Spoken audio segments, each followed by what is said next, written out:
Hello and welcome to another episode of A Funny Taste. I, as always, am your host, Kate Roshan, and joining me today, the wonderful, the amazing, the hilarious Miss Maria de la Ghetto. Maria, welcome. Thank you so much for being here. Thank you for having me. So you are going to instruct me today. I love these episodes because I don't know what's going to happen. But you're going to instruct me on a couple different dishes, a rice dish and then a protein dish. Mm-hmm. And I can't wait to learn. So tell me what to do. Okay, so what we're making today, I should probably say, is we're making Filipino style fried rice. So you're not going to have all the like veggies and egg and like pork, whatever that you're used to at the Chinese places. Filipino style is really simple. It's garlic fried rice. In Tagalog, it's called sinangag. So what we're going to do, we're going to start off, we're going to get our pan. Now, it's not necessary, but of course, I'm going to Asian it up and use a wok. I believe this wok has been in our family for, I think, since the 80s, maybe even the 70s. I'm not sure. Wow. They brought it to us. This was the only thing we brought from the Philippines. Okay, I'm lying. No. My dad was in the military. It's very, very stereotypical story. So we're going to grab our pan. Doesn't have to be a wok. Like I said, it could be any cooking pan. You want it to be a little deep, not a completely flat one. You don't want a comal for my Mexicans out there. I'm also half Mexican, so I got you. All right, so we're gonna heat the pan. Wrong one. About medium heat, I would say. You don't want it blasting. Okay. And then you're gonna use any cooking oil that you have on hand. Can be canola, vegetable, olive, doesn't matter. I'm gonna wait for the pan to heat up. Probably should have done that while we were talking. It's fine. And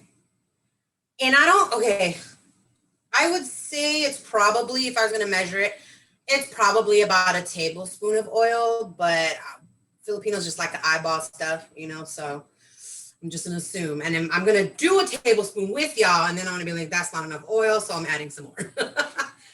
So a lot of it is to taste as well. So don't be afraid to like experiment or add a little bit of whatever. You know what I'm saying? Okay, so we're going to do a tablespoon of oil. That looks like a good amount, but I'm going to be a little fatty and add more. But generally a tablespoon will work. To the side. Then grab your spatula. Make sure you got your hot pads. And then you're going to throw the garlic in there. Now, for garlic, you're going to chop up about a head of garlic for about 2 to 3 cups of rice. That's usually like one of the small rice cooker sizes. But it's how you like it. So if you're a garlic fiend like me, add as much as you want. Perfect. But generally about a head of garlic will do. So then, we're going to put the garlic first. Duh. And then you're going to hear that. Ooh, that sizzle. Yes. Such a good sound. Little ASMR for you. Okay. You're going to get that nice and it smells good. You're gonna let that cook for a couple of minutes. I like a little bit crispier garlic, but again, all to your own preference. Okay. So you seem to cook a lot. Is that like everyone in your family cooks? Yeah, actually, all of us. My dad was a cook he just retired, I think, like 2 or 3 years ago. He was a cook at the prison. And before that, he was a cook at different, like, county jails and things like that. And he was in the military. He was also a cook. Wow. And, my mom, she always cooked. And my sister, funny enough, she went to culinary school. Oh, wow. So cooking. You're standing in what is a very well-used kitchen, I assume. Yes, absolutely. So, yeah. And when I moved out of the house, when I first moved out, like, of course, like any other 20-something-year-old, I ate out a lot. But eventually I was like, oh, I'm getting real broke. So thankfully I knew how to cook and then wasn't too worried about it. Comes in handy. It's a good It life does. It skill. really does. So So my garlic is starting to brown. Is that okay? Oh yeah, absolutely. Okay, so now we're gonna take the rice. Ooh, And then you're gonna dump your rice in there. all of it? Huh? All of it? Yeah. Throwing it all in.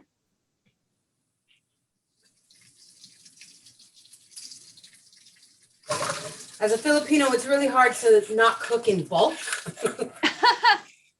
because it's just you're used to cooking for everyone, like your family and whoever. And then family, so you cook enough and then you have to cook enough for like seconds. You know what I mean?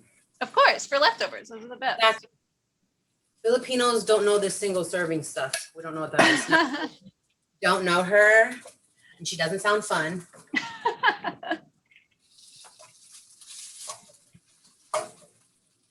So you're gonna just get it like nice and broken up once you get it all in there. And you said leftover rice is best for fried rice, which I had heard before, but I've never made it. So, Well, because we always have rice cooked. Like any Filipino household you go into, there's always a pot of rice cooked. So, and it doesn't matter if there's still rice from the day before, they will make a fresh pot of rice. And so for the leftover rice, we use that for the fried rice in the morning.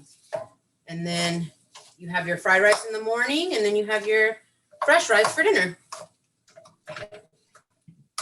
Okay, so once your rice up and it's all in there, you want to take, you're just going to add salt and pepper. okay. I'm not, again, it's not really a measurement. I feel like it's more to your taste. Got it. I would say maybe like a teaspoon of, if I had to guesstimate.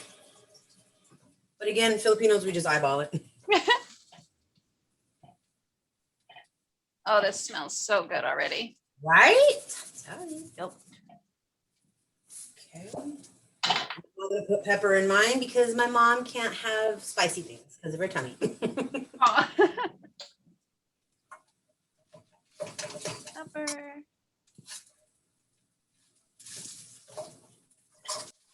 So you mentioned that you're biracial, Hispanic and Asian. Is there a style of cooking that wins over in the household? Is it mostly Filipino food? And It used to be Filipino because my mom, growing up, she did all the cooking. uh-huh. And now I do a lot of the cooking and I just go for whatever I'm in the mood for. So it's a pretty even split. Okay, so once it's all mixed in there, you got your salt and pepper mixed in real good. You're gonna want to cover it and let it like simmer or cook or whatever in there. And for a few minutes, check on it every few minutes just to mix it up so it doesn't burn too much on the bottom. What should the heat be at? Oh, you could put it on like medium to low, I think. Medium low? Okay. Medium low. And then we'll cover this. Yes. Where is mine? While we're waiting for that to cook, we can prep. We already prepped. I don't know.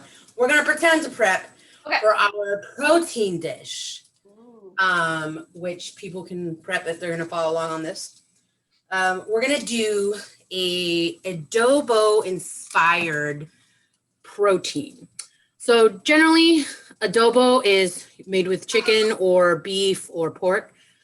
So if you're making like chicken adobo, we call it, I think they just call it adobo, but then they have adobo ang baboy, which is the pork. Baboy is pork and beef is baka. I never heard them use it, so I'm pretty sure. So it's just soy sauce, vinegar, garlic, onion, ginger if you want. I know a lot of Filipinos like to add a little sweetness, so they'll put like sugar in it. I'm not a big fan of sweet. Okay. So I don't usually do that. But again, it's some people do, some people don't. And then instead of chicken, we're going to use a textured vegetable protein. And you can buy that at any store. Especially, it's very common. Yeah, I got mine at the Mexican store and it was like $2 for a ginormous bag. Yeah. I was kind of surprised. I was like, I didn't know they were so into vegetarian. That looks like it was kind of expensive. I got ripped off at the white people Ralph's apparently. Because Yeah, bro. Like, I was where is it? It's like the size of a 1 gallon like Ziploc bag. It's huge. I was like, dang, probably like 2 or 3 of those. Okay. So yeah, you have a vallarta. Switch up my shopping techniques apparently. I got you. Food for less. So what are the Super A, El Super, Northgate is one, and Vallarta is the one I got mine at. I've heard that they have an amazing vegan section there, actually. They actually do. They have like vegan dairy stuff. It's great. So I love Vallarta, and they have like the cooked food section, and they have all the salsas and all the like bread.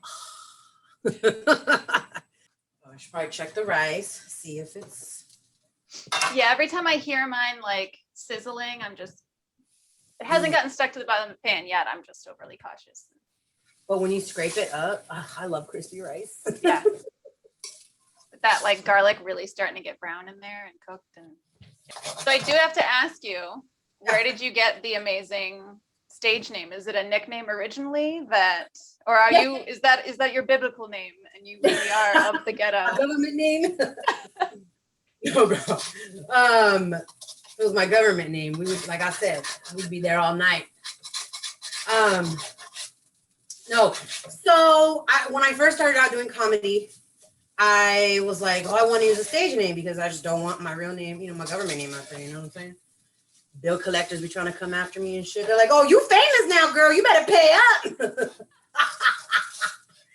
But no, one night I was hanging out with some friends and we were just talking and like hanging out. And I was like, yeah, I want a stage name. And as a joke, I was like, something like funny, but whatever. And I was like, like Maria de la Ghetto. And it was inspired by the Fresh Prince of Bel-Air.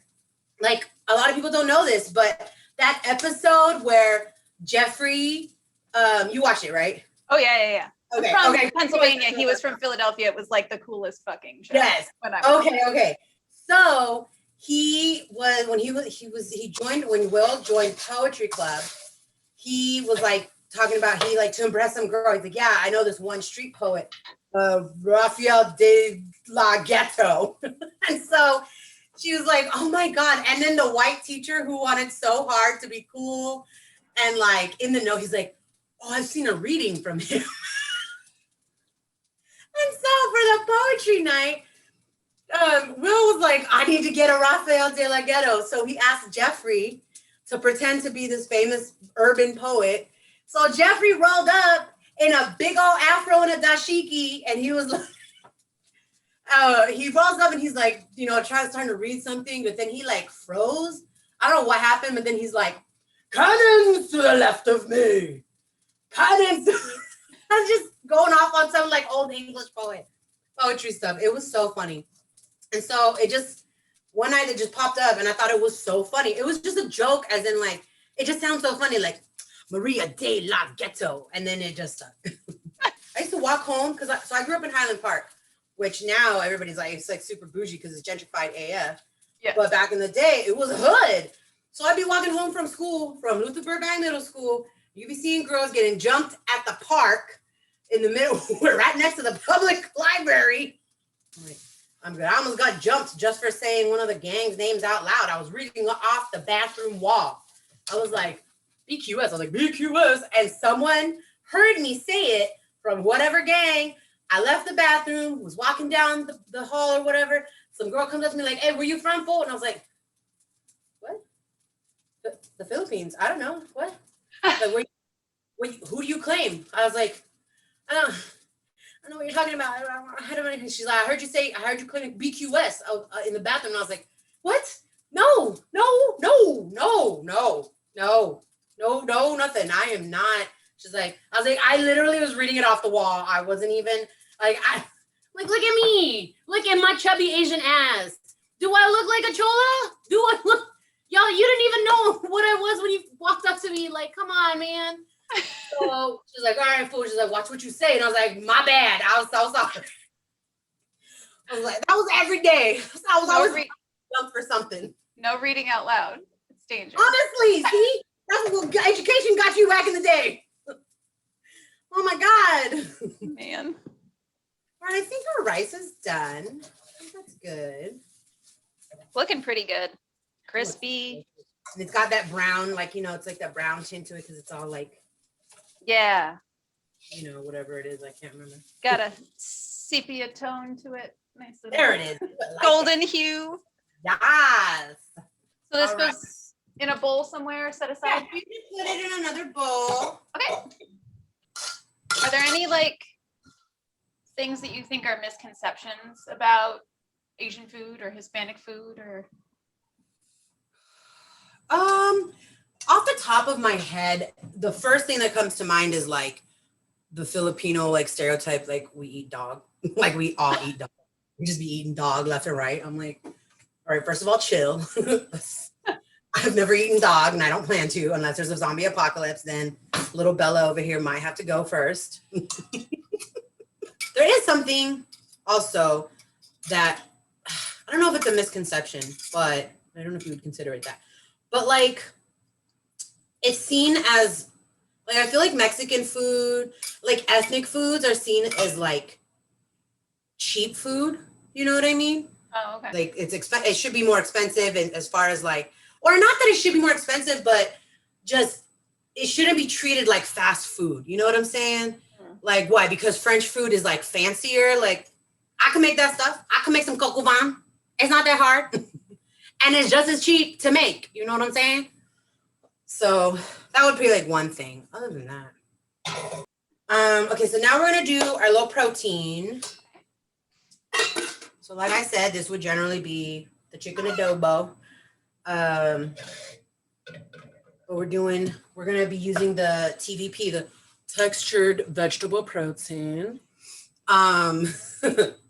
So this is dehydrated, you're gonna add water. I believe it's 1 cup for every cup of TVP. And then we can use the same pan. As you heard earlier, I was scraping the barrel to get all the rice out of there. And I think I missed some. Medium heat again? Yeah, we'll do about medium heat. Okay. All right, so we're gonna heat the pan about medium heat. Get it nice and Oil again? And then yes, about a tablespoon of oil. What about you? Did you have like what ethnicity? Like did you grow up growing with like dishes? So I grew up having pizza every Friday night with 0 Italian in our family whatsoever. We're German mostly. It's not very fun food. I mean, I like beer, but Okay, so we're gonna add our garlic.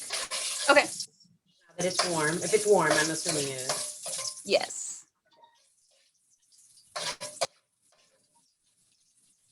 Get that going. Do this much. Brown pretty quickly. You're gonna add your onions as soon as you're done with that.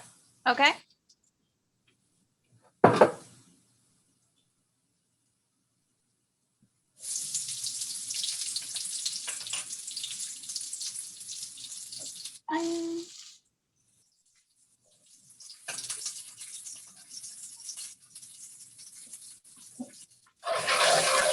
Oh, and your ginger.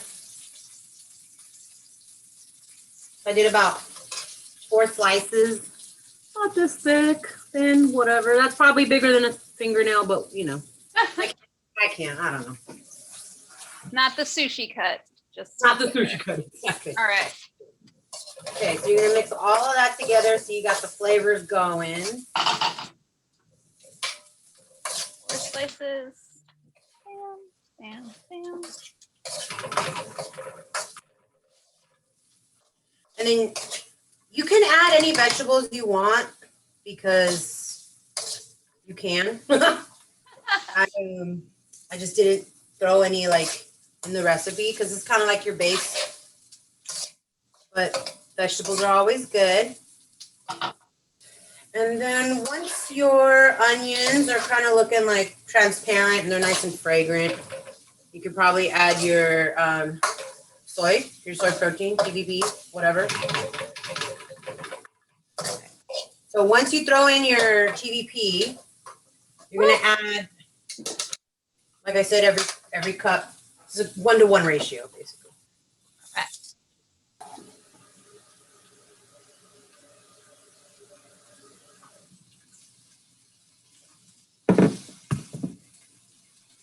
Good enough. Put that in there.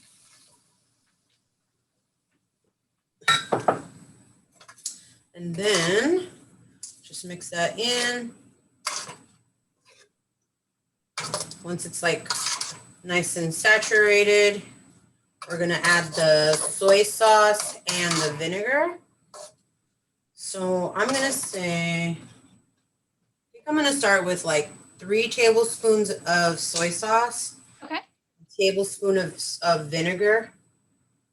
And then we'll see how that goes. Because this is also my first time making this. We'll edit that part out. 3 tablespoons of soy sauce. Okay. 1 tablespoon of vinegar.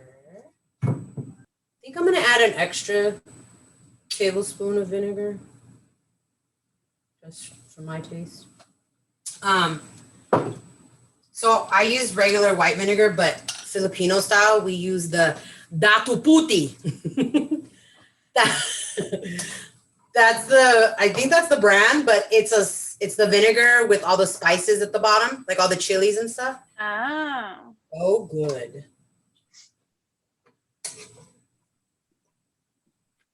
And then the soy sauce, of course, has to be the Silver Swan. I mean, it doesn't have to be. Kikkoman will do fine. I have Trader Joe's. Oh, as long as the soy sauce, you're good, you're good. I have the gentrified soy sauce. Is that okay? So you and I first met, as I've met most people that I now know, through Zoom. Yep. And I wanted to know your thoughts on Zoom comedy because I did a show with you recently, or not so recent. What is time? I don't know. But I did a show with you at one point where you had a fan show up from Wales. Was it? Oh, yeah. That is Ray. He is amazing. He also does comedy, just not as much lately. I think he did it more live, and then he did a little bit online, but mostly live before the pandemic.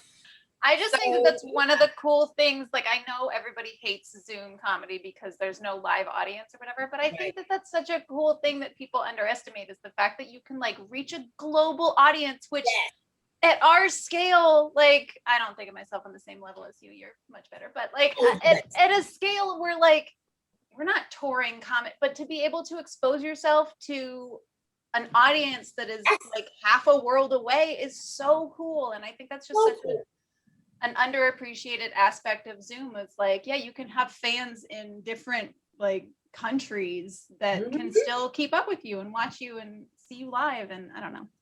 Absolutely. I thought that was really cool. 100% agree. I appreciate Zoom comedy. While I prefer live, like every other comedian, you know, there was just so many opportunities that I got as a Zoom comedian that I probably wouldn't have gotten until like way later in the game. You know what I mean? Yeah. So one more question I have for you that relates to online stalking you. I've been stalking you. Oh yeah, I love it. I love your videos about spooky, creepy, historical, spooky, creepy things. Where did the fascination with the spooky creepiness come from? Oh my God, I love that you love them because, okay, I am a goth girl, like for sure. It was not a phase. I'm still going through it then. You know, I am obsessed with paranormal, the occult, whatever relating to that kind of stuff. Like scary movies, all that stuff. Like when I'm sad, I don't watch romantic movies. I watch scary movies. Mostly because I don't want to feel anything, especially my sadness. Actually, a good point. I should start trying that. Might be a better I don't way. want to cry. Let me just get scared. Yeah. I usually watch comedies to like cheer myself up, but maybe just taking yourself out of everything. But even comedies, they make it, there's always that like sappy little like undertone of like, oh my God. It's like, no. All right, I think it should be done by now. All right. The flavors are nice and like absorbed in there. And So now, should we make a plate with our rice and our plato. stuff on top? Oh my God, the noise of the like crispy rice hitting the plate. Yes. You can actually hear it. Oh God, I'm so excited. So I got my rice, but it's looking so good.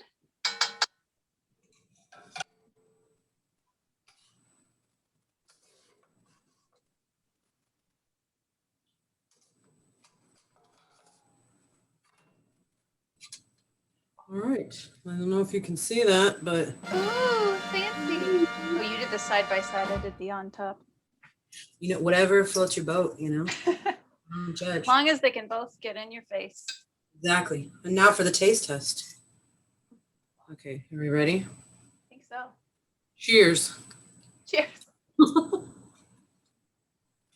my God. Oh, that's bomb. That is so good.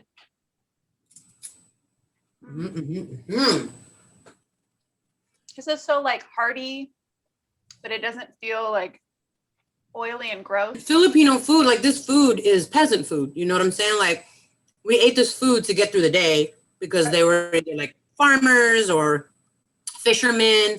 So you needed a heavy, hearty meal because you know it's gotta last you. All right. So I have one final question for you. All right, I'm ready. In thinking of the flavor of Maria de la Ghetto comedy, if you were to create your own fried rice, signature fried rice, that I'm sure would be half Filipino and half Mexican rice, but what would go into it as far as styles, as far as influences? What do you think kind of makes up your style of comedy?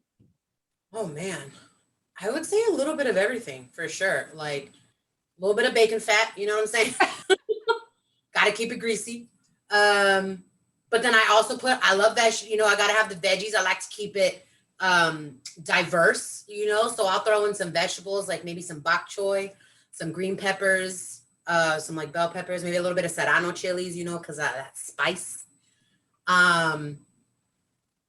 And maybe some carne asada. Oh, you can't go wrong.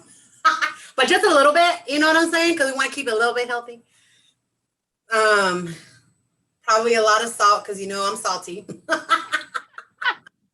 A little bit bitter. Maybe add some of that bitter melon. No, it's called ampalaya. It's the worst thing I've ever had. I hate it. I do like sour things. A little bit of vinegar in there. But yeah, I think my stuff just comes from my experiences. Like being a big girl all my life, that was always a challenge with just living day to day. People love to comment on that. And then being biracial, it's just, like it would be a Mod Podge. Like the fried rice would be a Mod Podge because you couldn't really place me because even though being Filipino, I grew up more Filipino, like identifying more Filipino, I definitely had my Mexican influences because my grandpa would have pozole every Sunday. We'd go over there and we had tamales for Christmas at my grandma's. And, my experiences growing up, like definitely like a Latino experience because of all the like cholos that were all, we were predominantly Mexican and associating with them and whatever. Like, so yeah, it's just a mix of everything. Being Asian, being Latin, being a chubby girl, being a woman, being a loud woman. Oh my God. We need to throw some loud spices in there too. Miss some chili pepper, like, those chili flakes. Maybe the Korean chili flakes, because I love Korean food. And yeah, oh my God, I love different foods too. Oh my gosh. And I love culture. I love different cultures. I grew up with different like friends, whether they were Black, Cambodian, Vietnamese, Thailander. I appreciated that growing up in LA is like just having different ethnic influences around me and friends just being from all different types of places. And so, yeah, that fried rice would be a fusion fried rice for sure, which is funny because I really don't like fusion food. I'm not a big fan, especially Asian Latin fusion. I'm not a big fan either. I'm like, this is weird. Soy sauce doesn't go with carne asada, okay? Like, can you just make it normal? Every once in a while, I'll get something that's good. So maybe that'll be the title of the episode, fusion comedy, not fusion food. Yeah, exactly. Like, I don't want a bulgogi taco, bro. But generally, I'm not a big fan of Asian Latin fusion food. Yeah. Just people, People, yeah, hell yeah, yes. Asian Latin fusion, I'm all about it for the people, but not for food. For the people. For the people.